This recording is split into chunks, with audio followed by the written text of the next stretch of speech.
Hey guys, welcome back to my channel. My name is Nurali and I'm currently going into my third year of medical school at Plovdiv Medical University.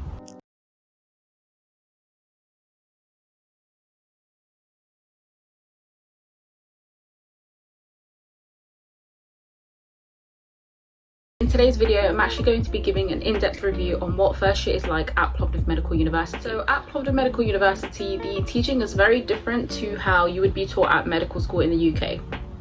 So the first and second year are your pre-clinical years, and then from third year onwards your clinical years actually start. So at Plovdiv Medical University, from first to fifth year, I'm not sure about sixth year, the grading system is from a 2 to a 6.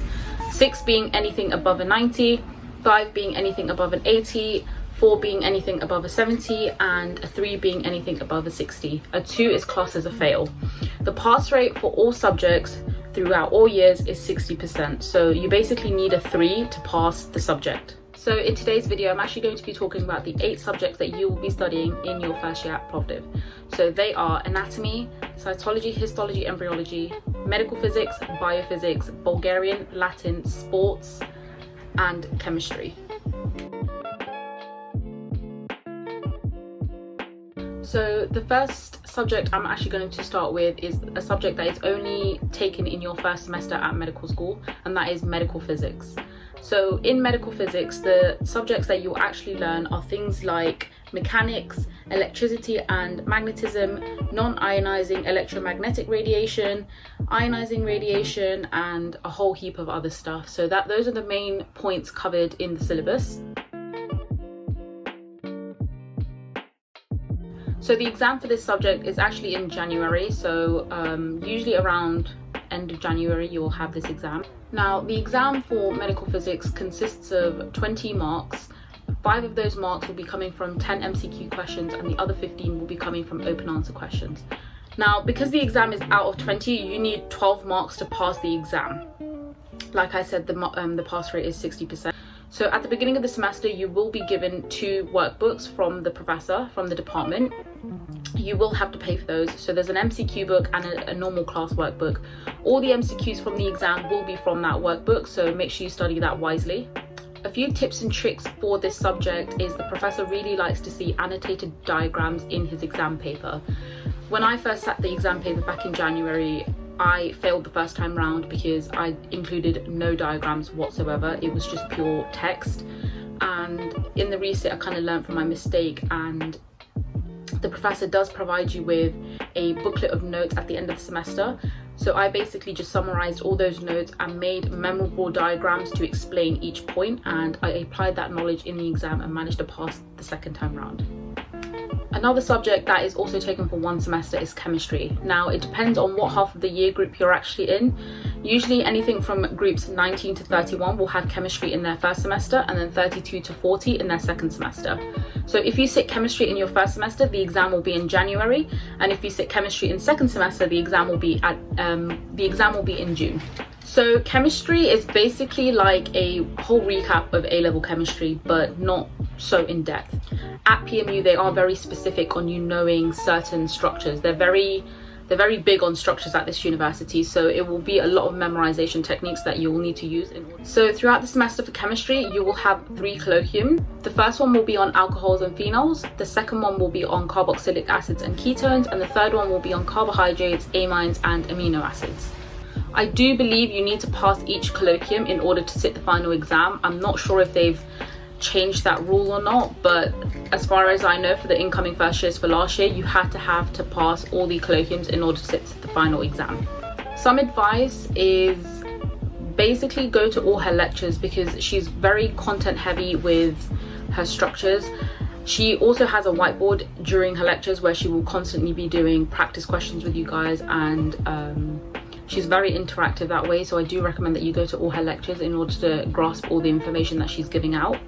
Sometimes she also has a few exam questions in her lectures that she will go over, so I do recommend that you actually attend all the lectures.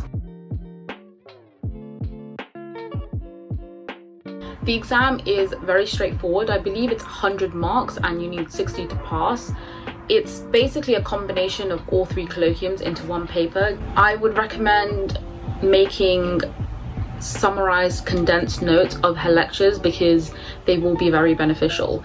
As well as this, at the beginning of the semester you will be given a chemistry workbook, and that will also have some classwork in there, and it will also have a bunch of other notes, a bunch of other like extra calculations that you could possibly do in the final exam. There are 4 subjects that you have all year round, and those are Bulgarian, Latin, sports and anatomy.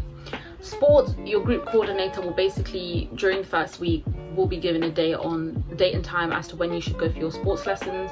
That is pretty straightforward. You go once a week, kind of for 2 hours, and you just play any sport that you want. Bulgarian and Latin, you will be told to buy specific class workbooks from the university bookstore that you will be using throughout the year. All classwork, all homeworks, all colloquiums will be set from those workbooks. For Latin, there are 3 colloquiums per semester, so 6 overall, and they will all be based on the declensions that you will be learning. All the support will be provided for you by your specific teacher. They will give you worksheets throughout the class, and most of the times those colloquium questions are taken directly from the worksheets. So for Bulgarian, you will have 2 semester tests, one at the end of first semester, the other one at the end of second semester. However, your final Bulgarian grade will be given to you at the end of second year. The Bulgarian exams for first semester and second semester are usually done within the classroom setting, so it's not during the regular exam season in January and June. And the same applies for Latin as well. So the final exam for Latin is usually around end of May, mid-May. It's not during the June exam season.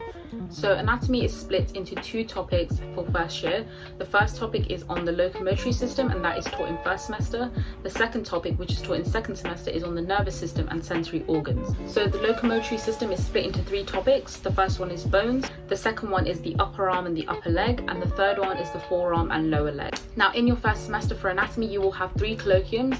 Each colloquium is worth 40 points, and the total score that you can get is 120 points.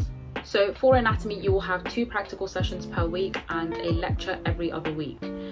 There are also consultation times where you can go in your own time and basically practice with the material given to you outside of classroom times. Now in second semester, you will be learning everything to do with the nervous system and sensory organs. So in second semester, anatomy is again split into 3 topics: the skull, the spinal cord, pons, the diencephalon and telencephalon, and the third one is the eyes, ears and the cranial nerves. So again, you will have 3 colloquiums corresponding to each topic. So for the final exam, there are 3 stages to this exam.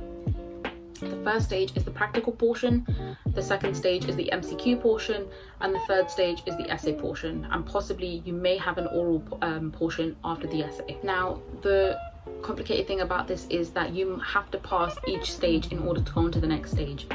So for the practical portion in the exam, you must get 60% of all the points correct in order to sit MCQs. In MCQs, you must get 60% in order to go to essays. And then in essays, you must have a sufficiently written essay in order to pass overall. If, for example, you fail at any of the stages, you then restart at that stage. So if you fail at the practical stage, you will resit from the practical stage.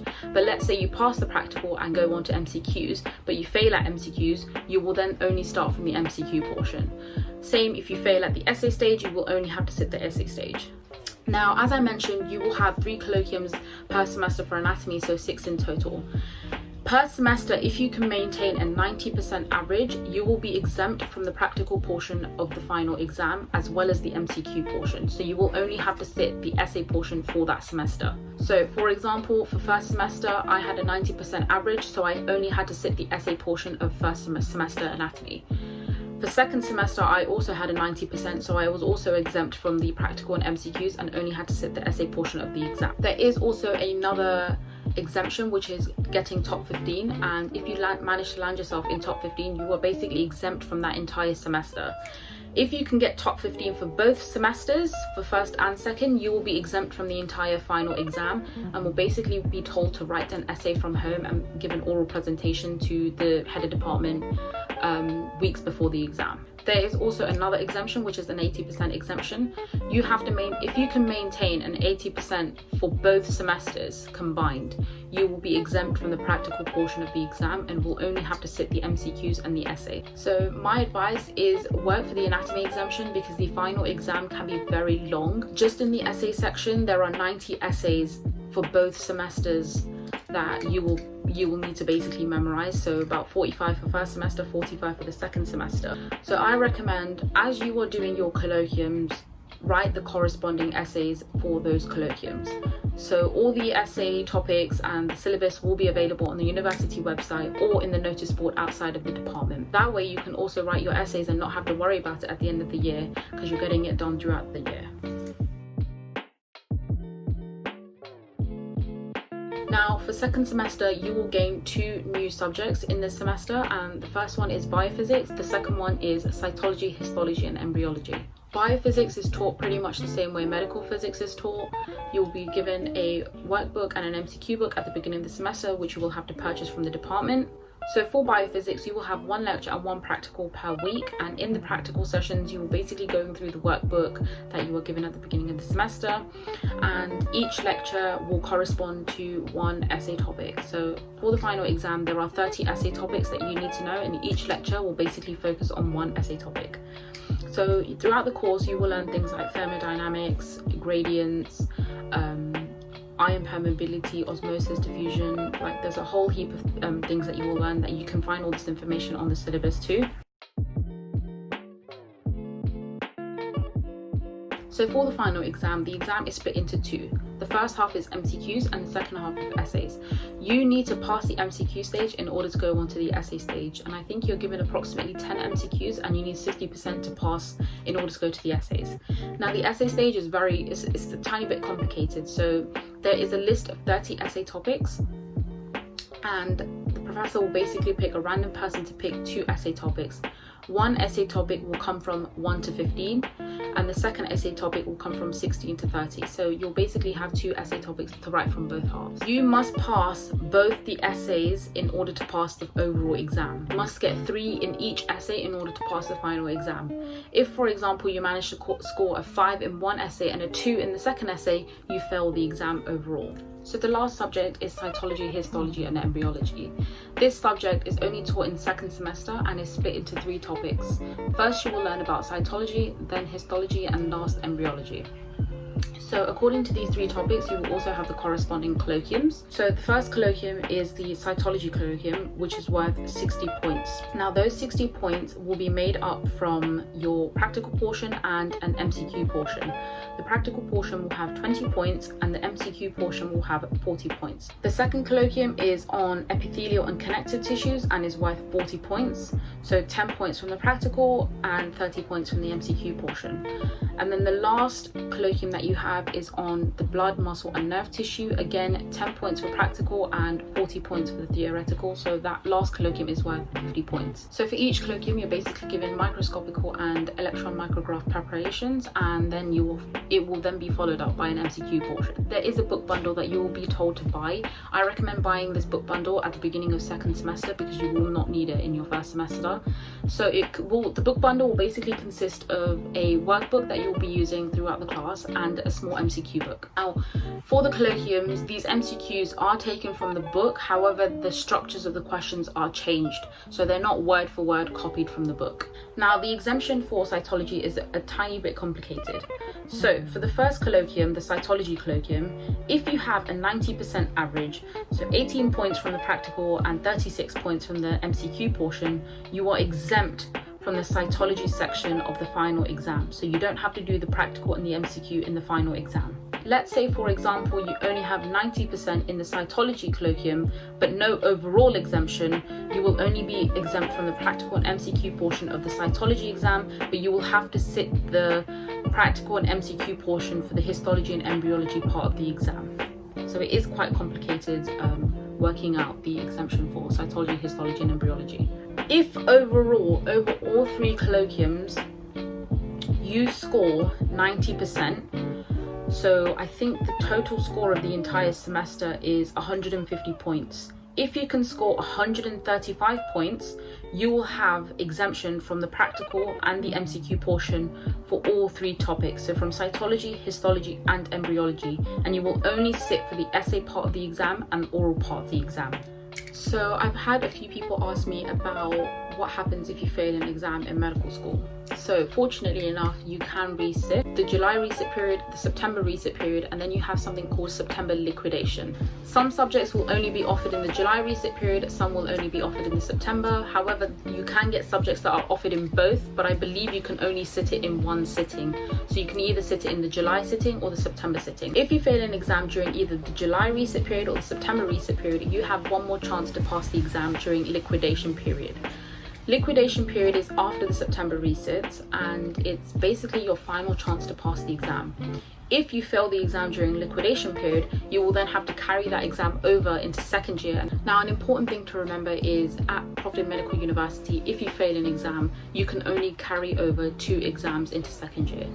So if you have more than 2 carryovers, unfortunately, you would have to resit the year.